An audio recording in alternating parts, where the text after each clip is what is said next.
बच्चा था। वह हमेशा कुछ न कुछ नया करने की कोशिश में रहता था। कभी कभी तो इतनी शरारतें करता कि नानी को भी हंसी आ जाती।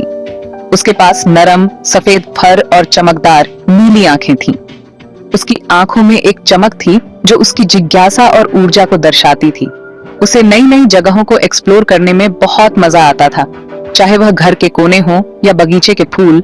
विस्कर्स हमेशा कुछ नया खोजने में व्यस्त रहता था। नानी विस्कर्स की सबसे अच्छी दोस्त थी।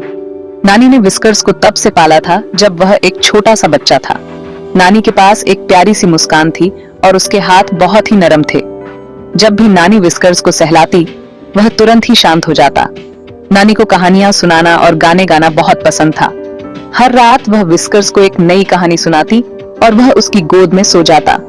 विस्कर्स और नानी एक छोटे से घर में रहते थे जिसके साथ एक बहुत बड़ा बगीचा था। बगीचे में रंग बिरंगे फूल और हरी भरी घास थी जहां विस्कर्स दिन भर खेलता रहता। उनके लिए हर दिन एक नया एडवेंचर होता था। वे गेम्स खेलते थे, स्नैक शेयर करते थे और कभी कभी तो बगीचे में छुपम छुपाई भी खेलते थे और एक साथ सोते थे। विस्कर्स को नानी के पास सोना बहुत पसंद था। उसे नानी की गर्माहट और प्यार का एहसास होता था। विस्कर्स को नानी की गोद में सोना बहुत पसंद था। उसकी गोद में सोते हुए उसे सबसे ज्यादा सुकून मिलता था। नानी को विस्कर्स के नरम फर को सहलाना बहुत पसंद था। जब भी वह विस्कर्स को सहलाती, उसे बहुत सुकून मिलता था। इससे उसे बहुत सुकून मिलता था। विस्कर्स और नानी का रिश्ता बहुत ही खास था। वे एक दूसरे के बिना अधूरे थे। उनके बीच का प्यार और समझदारी एक मिसाल थी। एक धूप वाली दोपहर, नानी एक स्वेटर बुन रही थी। यार्न एक सुंदर नीले रंग का था, बिल्कुल विस्कर्स की आंखों जैसा। विस्कर्स यार्न के गोले को इधर उधर घूमते हुए देख रहा था। वह खुद को रोक नहीं सका। विस्कर्स ने यार्न के गोले पर छलांग लगा दी। वह लुढ़क गया। पीछे नीले रंग के यार्न का एक निशान छूट गया। नानी हंस पड़ी। ओह विस्कर्स, उसने कहा, तुम कितने शरारती हो। विस्कर्स ने पुर की आवाज की और नानी के पैर से रगड़ने लगा। वह जानता था कि वह वास्तव में नाराज नहीं थी। नानी ने धीरे से यार्न को सुलझाया और विस्कर्स को गुदगुदी की। विस्कर्स को लुका छिपी खेलना बहुत पसंद था। वह हमेशा नई नई जगह ढूंढता था जहां वह छिप सके। वह पर्दों के पीछे या फर्नीचर के नीचे छिप जाता था। कभी कभी वह सोफे के नीचे छिप जाता तो कभी अलमारी के पीछे। नानी बहाना करती थी कि वह उसे नहीं ढूंढ पा रही है। वह पूरे घर में उसे ढूंढने का नाटक करती थी, जिससे विस्कर्स और भी उत्साहित हो जाता था। विस्कर्स कहाँ हो सकते हैं? वह हंसते हुए कहती थी। उसकी आवाज में एक खास तरह की मिठास होती थी जो विस्कर्स को बहुत पसंद थी। विस्कर्स अपनी छिपने की जगह से झांकता था। उसकी पूंछ हिलती रहती थी। उसकी आंखों में एक चमक होती थी, जैसे वह कह रहा हो, मुझे ढूंढो नानी। नानी हैरान होने का नाटक करती थी। अरे तुम यहाँ हो, वह कहती थी। उसकी आवाज में एक खुशी की लहर होती थी जो विस्कर्स को और भी खुश कर देती थी। विस्कर्स फिर बाहर कूद जाता था, इस बात से खुश होकर कि वह मिल गया था। वह उछलता कूदता नानी के पास आता और उसके चारों ओर घूमता। उनके लुका छिपी के खेल से घर हंसी से भर जाता था। हर कोने में उनकी हंसी गूंजती थी और यह खेल उनके दिन का सबसे प्यारा हिस्सा बन गया था। नानी उतनी तेज नहीं रह गई थी जितनी वह पहले हुआ करती थी, लेकिन इससे यह खेल विस्कर्स के लिए और भी मजेदार हो गया था। नानी की धीमी चाल और विस्कर्स की तेजी का मेल इस खेल को और भी रोमांचक बना देता था। एक दिन नानी रात के खाने के लिए ताजी मछली ले आई। उसने उसे कुछ देर के लिए किचन के काउंटर पर छोड़ दिया। यह बहुत बड़ी गलती थी। विस्कर्स को मछली बहुत पसंद थी। वह उसे दूर से ही सूंघ सकता था। जब नानी नहीं देख रही थी, विस्कर्स काउंटर पर कूद गया। उसने मछली को एक बड़ा सा काट लिया। नानी वापस आई तो उसने देखा कि विस्कर्स उससे शरारती हो।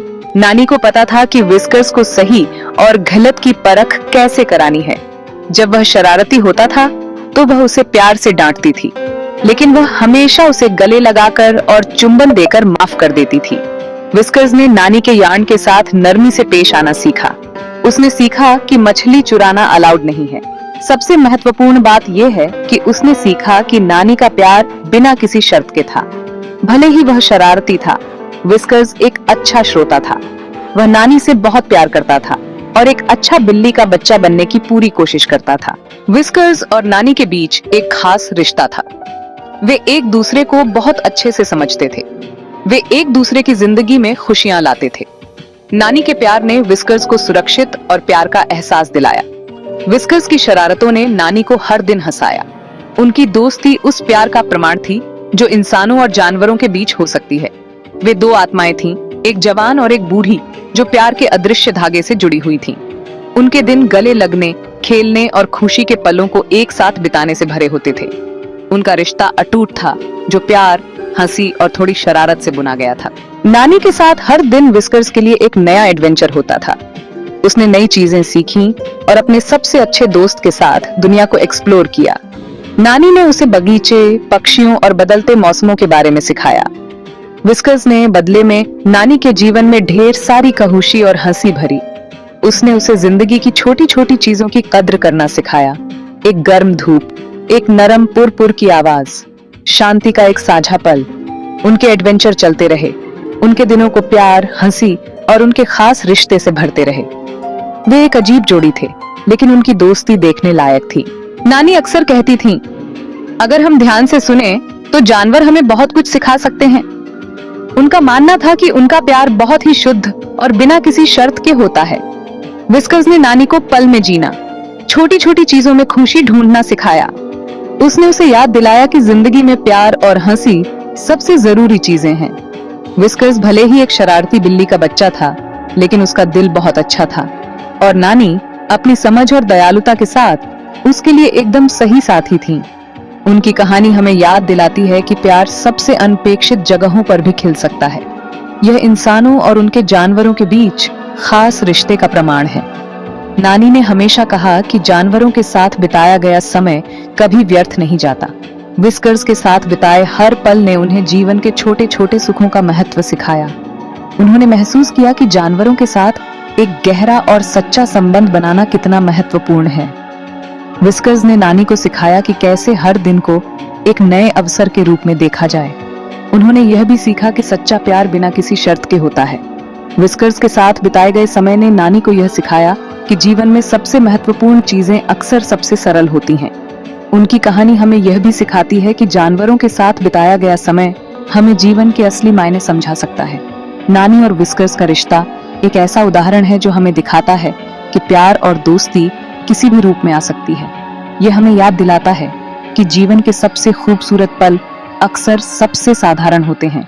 नानी और विस्कर्स की कहानी हमें प्रेरित करती है कि हम भी अपने जीवन में छोटे छोटे पलों का आनंद लें और अपने प्रियजनों के आप लोग ऐसे वीडियो में बने रहिए और सपोर्ट करते रहिए तो मज़ा आ जाएगा। आप लोग लिए और अच्छे अच्छे वीडियो बनाता रहेंगे, कहानी लाते रहेंगे।